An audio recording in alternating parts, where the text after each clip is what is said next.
Episode 28, Breathing Again. After 3 months of stifling heat and oppressive humidity, Tel Aviv is finally inhaling. The weather apps show not the usual 30 plus degrees Celsius, that's about 90 Fahrenheit, but rather the more manageable 20-something. More importantly, the Mediterranean humidity that made even short walks feel like marathons has loosened its grip on the city. For the first time since June, Tel Avivians are stepping outside during midday hours without that immediate urge to seek air-conditioned shelter or take off one's shirt. The city is breathing again, and so are its residents. It seems like there's no place where it is better felt than the railway park, stretching for more than a mile, that's about 2 kilometers, with lush green lawns dotted with young adults who have emerged from their summer hibernation. You can also see families with kids running freely across the grass while their parents finally feel comfortable just sitting outside, not beside a swimming pool. The park's trees, planted only a few years ago along the historic route of the Jaffa-Jerusalem Railway, create a natural cooling corridor where the Mediterranean breeze flows unobstructed from the coast not far away. This September relief extends through the city's green spaces. At Meir Park, the ornamental pond reflects not just the surrounding palm trees, but also the faces of locals who have rediscovered the simple pleasure of afternoon strolls. The ducks gliding across the water seem almost celebratory, as if they too appreciate the return of human company after months of having the park largely to themselves during the scorching daylight hours. Kiryat Sefer Park is another perfect spot for locals to hang out in the open air. This one is famous for the gentle water stream that flows through its center every afternoon. Kids love to trail their feet in the cool waters, while others simply enjoy the luxury of being outdoors in almost ridiculously great weather. But perhaps nowhere is this seasonal transition more evident than in Ruth Garden, Tel Aviv's quintessential pocket park nestled at the intersection of 4 streets, all bearing women's names: Ruth, Yael, Esther, and Shulamit. All biblical characters celebrated today as Jewish feminist icons. This small urban oasis exemplifies the genius of Sir Patrick Geddes, the person responsible for the master plan of Tel Aviv, drawn out in the 1920s, which strategically placed intimate green spaces throughout the residential neighborhoods. These pocket gardens were designed to provide residents with immediate access to a bit of nature and fresh air, understanding that in a Mediterranean climate, outdoor living is the law of the land.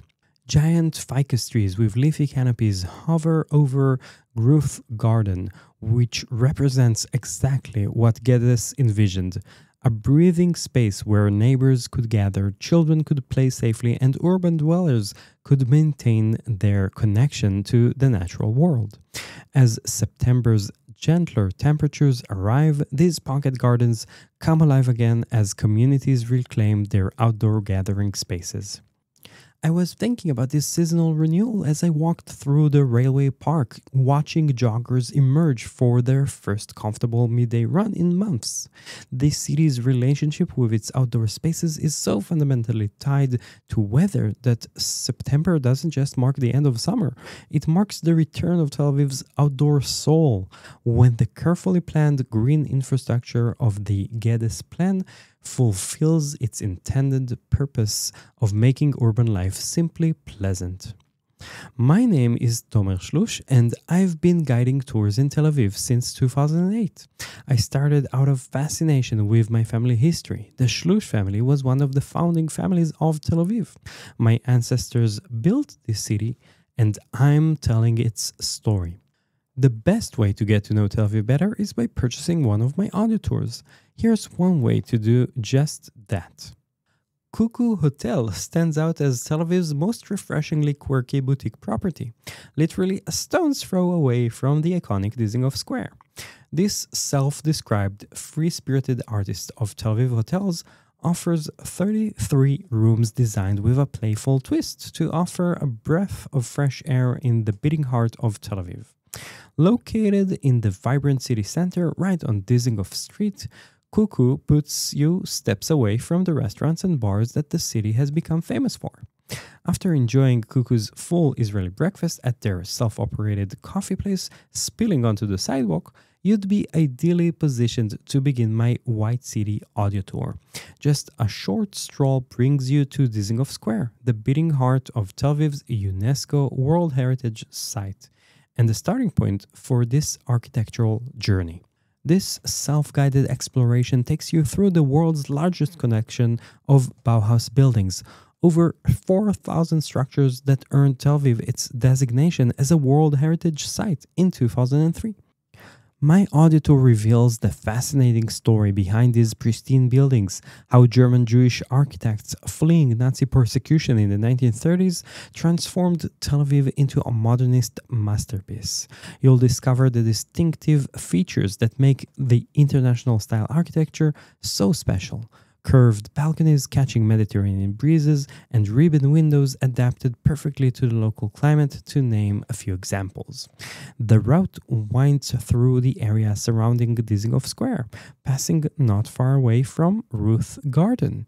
As you follow my guidance, you'll understand why this collection represents not just an architectural history, but also cultural innovation on which Israel prides itself.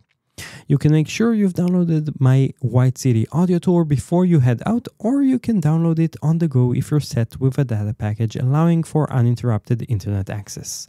There's a link in the show notes to purchase my audio tour, The White City. If you have any questions, you'll find all the ways to contact me on telaviv.tours. Tel Aviv as one word, no space, no hyphen. And there's a link in the show notes for your digital convenience. Are you coming to Israel in late September and early October 2025? This is the time in which Jewish high holy days are celebrated. On Monday, September 22nd, in the evening hours, begins Rosh Hashanah, the Jewish New Year. During Rosh Hashanah, which spans 2 whole days, September 23rd and 24th, 2025, expect many businesses, restaurants, and attractions to close or operate on reduced hours. Public transportation will be limited, and the usual bustling energy of Tel Aviv's streets will give way to a more contemplative atmosphere. Many of the young adults living in the city will take some time off to travel abroad or drive to their parents' house in the suburbs, making the city feel more vacant than usual.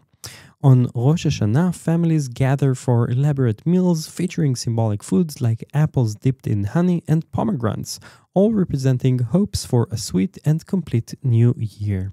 The sound of the shofar, ram's horn, will echo from synagogues across the city. Rosh Hashanah is only the beginning for a 10-day period of reflection and renewal that culminates with Yom Kippur on Wednesday, October 1st, 2025. The Day of Atonement is when the entire country essentially stops. Even secular Tel Aviv observes this solemn day. Businesses shut down completely and bicycles take over the roads as all motor-powered vehicles halt. The holiday period concludes with the week-long celebration of Sukkot beginning October 6, 2025. Temporary outdoor structures appear on balconies and in courtyards throughout the city, commemorating the time that the Jewish people escaped slavery in Egypt and had to live in makeshift houses, or Sukkot in Hebrew. This is also prime time for Israeli domestic tourism, as many locals use the holiday break for family gatherings. Sukkot will be celebrated on Monday, October 6th in the evening hours with a festive dinner. One more will take place by the end of Sukkot on October 13th, followed by festive events the day after, celebrating the fact that the Jewish people received the 10 Commandments en route to the land of Israel. The country really switches to a whole different time frame during this period of high holidays. If you're planning on visiting a museum or walking into a restaurant, even if you're thinking about using public transit, check the hours in advance.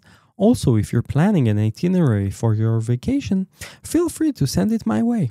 I'll be happy to go over it and make sure you're not missing anything. As many Jewish families from around the world travel to Israel during this special time to celebrate with relatives, Tel Aviv becomes particularly family-friendly. After thinking of one specific recommendation for our family visit, I finally landed on Eretz Israel Museum. It's a sort of open-air museum with numerous pavilions that hold wonderful exhibits showcasing different aspects of life in the land of Israel. Eretz Israel in Hebrew. What makes this museum awesome for families is its incredible diversity. Children can explore ancient glass vessels in the glass pavilion, learn about traditional crafts such as pottery making and bread baking in the Maimonides Work Center, and marvel at the 3,000-year-old Tel Kasila archaeological excavation site right in the museum grounds, where 12 distinct layers of ancient civilizations have been uncovered. The museum's crown jewel is the newly opened Musa Park. Musa stands for the museum's abbreviated name in Hebrew and is also the Israeli pronunciation of the word muse. This stunning public garden transforms the museum experience into an outdoor adventure, featuring reconstructed olive and flour mills, ancient mosaic floors relocated from around the country, a peaceful pond, and archaeological remains scattered throughout landscaped walkways. The park is free to enter and open daily from early morning to early evening, making it perfect for families to combine cultural learning with outdoor exploration. Thanks for listening, and you'll hear from me again when the next episode comes out next week. Until then, I am Tel Aviv tour guide Tomer Shlush, signing off and hoping to see you soon in Tel Aviv.